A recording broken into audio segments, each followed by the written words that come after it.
বিসমিল্লাহির রহমানির রহিম। হে সমস্ত জগৎবাসী, আজ আমি শামীম আলী চিশতি আপনাদের সামনে যে আলোচনাটি নিয়ে হাজির হলাম, সে আলোচনাটি হলো যারা পৃথিবীতে আল্লাহর কাজ করবে, আল্লাহকে সন্তুষ্ট করবে, আল্লাহর ইবাদত সমস্তভাবে করবে, তারা বেহেশত পাবে এবং একদিন তাদেরকে বেহেশতে দেওয়া হবে।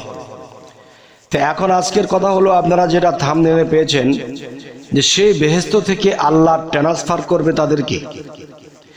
সেই বেহেশত থেকে যদি আল্লাহ ট্রান্সফার করে থাকে তাহলে কোথায় ট্রান্সফার করবে? এই কথাটি কিন্তু কোনো হাদিস গ্রন্থ বা কোনো জায়গায় কিন্তু স্পষ্ট নেই। তাই আমি স্পষ্ট করার জন্য আজকের এই আলোচনা ইনশাআল্লাহ অবশ্যই খেয়াল করে শুনবেন। দেখুন, একটা মানুষ যখন বেহেশতে যাবে বা আল্লাহর কাছে বেহেশত কামাই করেছে, সে বেহেশতে যাবে, কিন্তু বেহেশতের যে একটা বাউন্ডারি, এই বাউন্ডারির মধ্যে যদি একটা মানুষ সব সময় থাকতে থাকে, সে আরাম আয়েশ খাদ্য খাবার যা চায় তা পায়, তার কোনো কিছুর অভাব নেই, কিন্তু একটা বাউন্ডারির ভিতরে যখন একটা বেহেশতের মধ্যে তাকে নিযুক্ত করে দেওয়া হবে, অনন্তকাল সেখানে থাকবে, আসলে এই কথাটি কি ঠিক কিনা ঠিক এটা আপনারা বলবেন। যেমন মনে করেন, মানুষ পৃথিবীতে জন্ম নিয়ে আসার পরে কিন্তু তার পাপ পুণ্য আছে। যে পুণ্য করেছে সে বেহেশতে যাবে, যে অপুণ্যের কাজ করেছে সে দোজখে যাবে। তাহলে দোজখে যারা যাবে তাদেরকে যে দোজখে নিক্ষেপ করা হবে, তারা কি চিরস্থায়ী দোজখে থাকবে? যদি তারা চিরস্থায়ী অনন্তকাল দোজখে না থাকে, সেখান থেকে বের করে এনে আল্লাহ আবার আরেকটা জায়গায় ট্রান্সফার করবে, তাহলে বেহেশতটাও তো এরকমই হবে যে সেই মানুষটিকে সেই বেহেশতের থেকে অন্য জায়গায় অন্যভাবে অন্য কিছুতে ট্রান্সফার করবে। সেটি কিভাবে কেমন করে, অবশ্যই সম্পূর্ণ আলোচনাটি না শুনলে কিন্তু বোঝা যাবে না।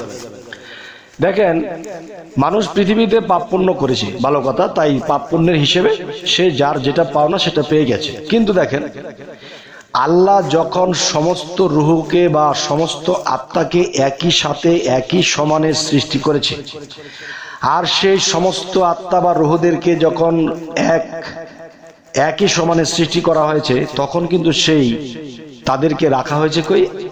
আলমে আরওয়ায়। আলমে আরওয়ার মধ্যে যখন রাখা হয়েছে, মাত্র তারা সৃষ্টি হলো, তাদের তো কোনো পাপ পুণ্য, তাদের তো কোনো বিচার আচার নেই, আর তারা কোনো পাপ করেনি, মাত্র সৃষ্টি হলো। যদি মাত্র সৃষ্টি হয়ে থাকে, এদের একদল মানুষে জন্ম নিল, আরেক দল পশু প্রাণীতে চলে গেল।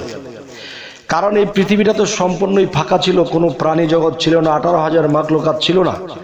তাহলে 18,000 মাখলুকাতের মধ্যে একদল মানুষে চলে এলো, আর বাদ বাকি 18,000-এর মধ্যে দেখা যায় যে 17,999টি মাখলুকাত অন্য প্রাণীতে জন্ম নিতে হলো।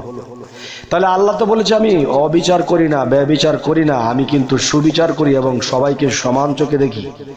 তাহলে একদল মানুষে চলে এলো, আর বাদ বাকি চলে গেল কোথায়? বন্য প্রাণীতে চলে গেল। বাঘ, ভাল্লুক, মাছ, গাছ, বিভিন্ন প্রাণীতে চলে গেল। 3-6-18,000 মাখলুকাতের মধ্যে চলে গেল। তাহলে মানুষে যারা জন্ম নিল, আর মানুষের কথা বলা হয় আশরাফুল মাখলুকাত, সর্বশ্রেষ্ঠ জাতি হলো মানুষ।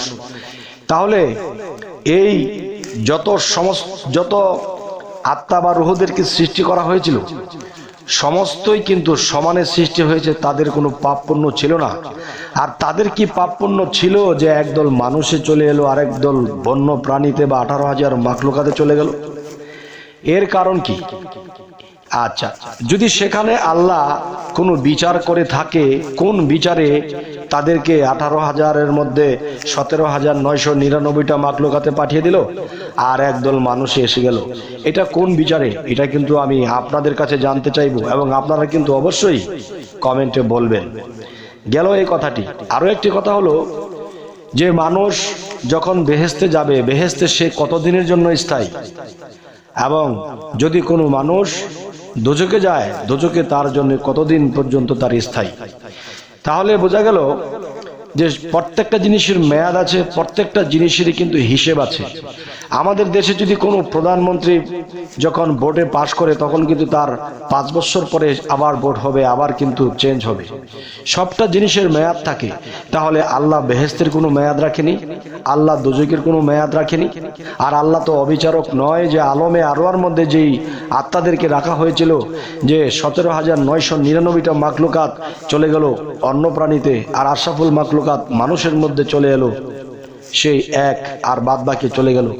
তাহলে ওই বিচারটুকু কিভাবে কেমনি কি আপনাদের কি মাথায় ধরে অবশ্যই আমাদেরকে কমেন্ট করবেন। এবং বেহেশতে যারা আছে তাদের মেয়াদ কতদিনের, এদেরকে কি অনন্তকালই রাখা হবে?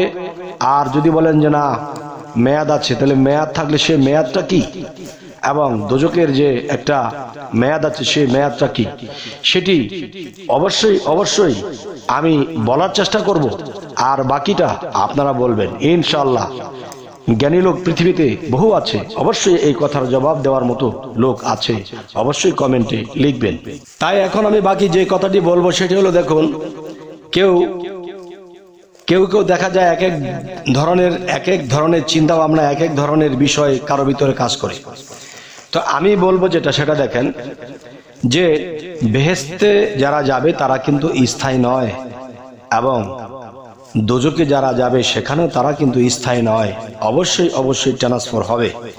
তো এখন আমি যে কথাটি বলবো দেখেন, যে বেহেশত একটা বেশি, যেমন 7 দোজখ 7 বেহেশত, এর মধ্যে 8 বেহেশত হয়েছে আরেকটা বেহেশত মিলিয়ে।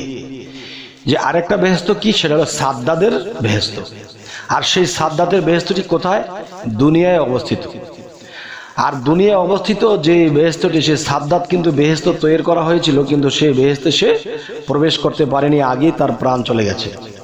তাই এখন বলবো যে পৃথিবীতে সাদ্দাতের বেহেশত আছে, সে বেহেশতে কারা ভোগ করছে, কারা থাকছে?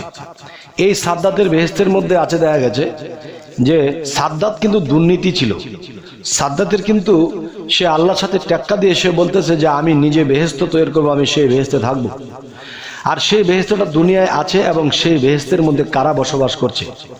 দেখবেন এমপি মন্ত্রী বা পৃথিবীতে অনেক বড় বড় ধনী লোক যারা আছে, হাজার হাজার কোটি টাকার মালিক যারা আছে, তারা কিন্তু একটা শান্তি অনুভব করে, তাদের কোনো কিছুর অভাব নেই, যখন চা পায় তখন তাই পায়। তাহলে এখানে থেকে বেশিরভাগ মানুষ কি, যে পথভ্রষ্ট হয়ে যায়। কেমন করে? যদি কেউ দেখে তার উপরে কোনো ধনী লোক হয়ে যাচ্ছে, সে তার পিছনে সে লেগে যায়, সে যেন আর ধনী হতে না পারে। যদি দেখে একটা মানুষ উচ্চ লেভেলে চলে যাচ্ছে, তাকে কিভাবে নামিয়ে রাখা যায় সেই চেষ্টা করে, এবং একজনের পিছনে আরেকজন লেগে থাকে। সে যেভাবে আছে, সে সুখে আছে, বড় আছে, ধনী আছে, সব দিকই সে ভালো আছে, তারপরেও যদি দেখে কারো অবস্থান ভালো, কেউ উপরে উঠে যাবে, তখন তাকে নামানোর ব্যবস্থা করে। তখন তারা কিন্তু পথভ্রষ্ট হয়ে যায়, খারাপ হয়ে যায়, পাপিষ্ট হয়ে যায়। তখন এই সাদ্দাদের বেহেশত তারা থাকতে পারে না।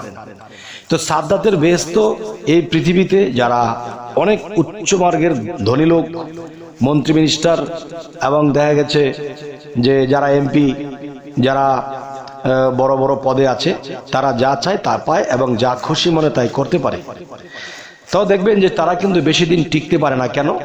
তাদের পাওয়ার আছে, তাদের অর্থ আছে, যার ফলে এই অর্থের পাওয়ারে, এবং দেখা যায় তাদের যে তারা যে একটা সম্মানী ব্যক্তি, তাদের যে উচ্চ র্যাঙ্কে একটা মূল্য আছে, সেই দিকে দেখা যায় যে সেই মানুষগুলো সেখান থেকে বিভিন্ন লোভে, বিভিন্ন খারাপে, বিভিন্ন হিংসা নিন্দা করে তারা সেই সাদ্দাতের বেহেশত থাকতে পারে না, দৌড়ের উপরে থাকে।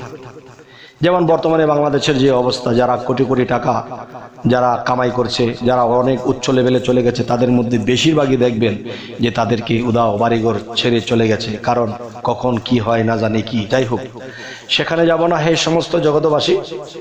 তো আজকের আলোচনাটি হলো কি, যে অস্থায়ী বেহেশত হলো সাদ্দাতের বেহেশত। আর এই সাদ্দাতের বেহেশতের জন্যই মানুষ এত খাটাখাটনি করে, বদনাম করে, সুনাম করে, যাই কিছু করে, এটার জন্যই। এবং পরবর্তীতে যে বেহেশতের কথা বলা হয়েছে বা জান্নাতের কথা বলা হয়েছে, সেখানেও যদি যাই, মৃত্যুর পরে হাসরে আল্লাহ বিচার করবে, বিচারের পরে আল্লাহ মানুষদেরকে জান্নাত দেবে, বেহেশত দেবে। আচ্ছা, তাহলে সেখানে গেলেও কিন্তু মানুষের একটা মেয়াদ থাকে। যদি অনন্তকাল এই বেহেশতে থাকে তখন কি হবে? তখন কিন্তু আমরা যদি আমাদের দেশের দিকে লক্ষ্য করি, দেখবেন মানুষ যখন একটা সরকারি চাকরি করে, সরকারি চাকরির একটা মেয়াদ আছে, এতদিন সে করবে, এরপরে তাকে কি করবে? রিটায়ার করতে হবে। এরপরে এখানে নতুন লোক জয়েন হবে। রিটায়ার করার পরে তখন সে আরেকটা রেস্টে চলে যায়। যদি এমন হয় তাহলে বেহেশত দোজকের মধ্যে এরকম আছে যাদের দোজকের একটা মেয়াদ থাকে, মেয়াদ যখন শেষ হবে তখন কিন্তু আবার সে কোথায় আসবে? পৃথিবীতেই আসবে। ঘুরে ফিরে 12, ঘরে বসেই 13। যদি কেউ বুঝতে পারে, এখান থেকে তারা বুঝে নিতে পারে। যাই হোক, এই সমস্ত জগতবাসী আরো কিছু কিছু গোপন ভেদ আছে যেখানে মুখ চালানো যায় না, কথা বলা যায় না, দেখা গেছে বিশৃঙ্খলা হতে পারে। তো আমি জানি যে অবশ্যই বাংলাদেশে কেন বিদেশে এবং ইন্ডিয়া এবং পাকিস্তান বা বিভিন্ন মুসলমান রাষ্ট্রের মানুষ সব কিন্তু বোকা নয়। অবশ্যই আমার ইশারা বুঝতে পেরেছেন। তবে ইশারা কি বুঝতে পেরেছেন অবশ্যই কমেন্ট করবেন। এবং আলমে আরওয়ার মধ্যে যে আল্লাহ মানুষদেরকে রেখেছিলেন, সেখান থেকেও যে মেয়াদ ছিল এবং কতদিন আলমে আরওয়াতে ছিল, এবং সেখান থেকে আল্লাহ 17,999টা মাখলুকাতের মধ্যে সেই আত্মাদেরকে পাঠিয়ে দিল। আর মানুষ হলো সর্বশ্রেষ্ঠ জাতি, মানুষ জনমটাই হলো বেহেশত জাতি, শান্তি জাতি। তাহলে এই মানুষ সেখান থেকে এসে গেল মানুষে, সেই আত্মা থেকে। তাহলে তাদের কি পুণ্য ছিল আর তাদের কি অপূর্ণ ছিল? অবশ্যই কিন্তু এই কথাটি আপনারা কমেন্টে আমাকে জানাবেন। এবং বেহেশতের মেয়াদের কথা বলা হয়েছে, দোজকের মেয়াদের কথা বলা হয়েছে, সেটিও কিন্তু আপনারা বলবেন। তবে অবশ্যই আমি আশা করছি বাংলাদেশে অনেক অনেক জ্ঞানী লোক আছে এই কথার উত্তর দেওয়ার জন্য। দেখি এই কথার উত্তর হিসেবে আমি কার কাছে পাই, কমেন্টে সে কি বলে। অবশ্যই আমাদের চ্যানেলের আলোচনা যদি ভালো লাগে তো অবশ্যই সাবস্ক্রাইব করে নেবেন এবং পরবর্তীতে কি ধরনের আলোচনা চাইছেন তাও জানাবেন। সকলেই ভালো থাকবেন। আল্লাহ হাফিজ।